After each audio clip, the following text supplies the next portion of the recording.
రైతులు పండించినటువంటి పత్తిని కేంద్ర ప్రభుత్వము కేవలం 12 క్వింటాలు మాత్రమే కొంటారని చెప్పి మాట మార్చి సిసిఐ వాళ్ళు మళ్ళీ 7 క్వింటాలకు తగ్గించడం వల్ల రాష్ట్ర వ్యాప్తంగా రైతులందరూ కూడా ధర్నా కార్యక్రమం హైవేను నేషనల్ హైవే 44ను దిగ్బంధం చేయడం వల్ల ఇక్కడ ఉన్నటువంటి అగ్రికల్చర్ కార్యదర్శి అయితేనేమి, ఈ యొక్క ప్రాంతానికి సంబంధించినటువంటి సిఐ గారు అయితేనేమి, ఎస్ఐ గారు అయితేనేమి, రైతుల పక్షాన ఈ రోజు నుంచి మీ అగ్రికల్చర్ ఆఫీసర్లకు సంబంధించి ఎకరాకు 12 క్వింటాలు దిగుబడి వచ్చిందని మీరు అప్లోడ్ చేయించుకుంటే రైతుల యొక్క పత్తిని కొనుగోలు చేస్తామని హామీ ఇవ్వడం జరిగింది.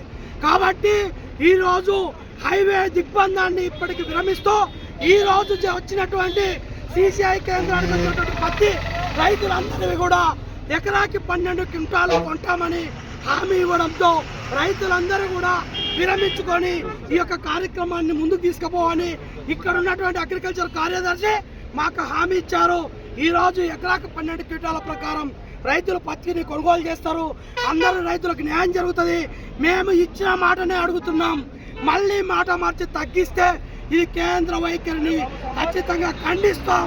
కాబట్టి రైతులకు ఇప్పటికే రెక్కాడితే కానీ డొక్కాడని రైతులు తన యొక్క పత్తిని అకాల వర్షాలతో మునిగిపోయి పంట దిగుబడి తగ్గిపోయి పంట అమానాయం వస్తే మేడ్చర్ అనేటువంటి పేరుతో రైతులను నిట్టాట మూస్తున్నటువంటి కేంద్రం ఇకనైనా రైతుల యొక్క బాధ్యత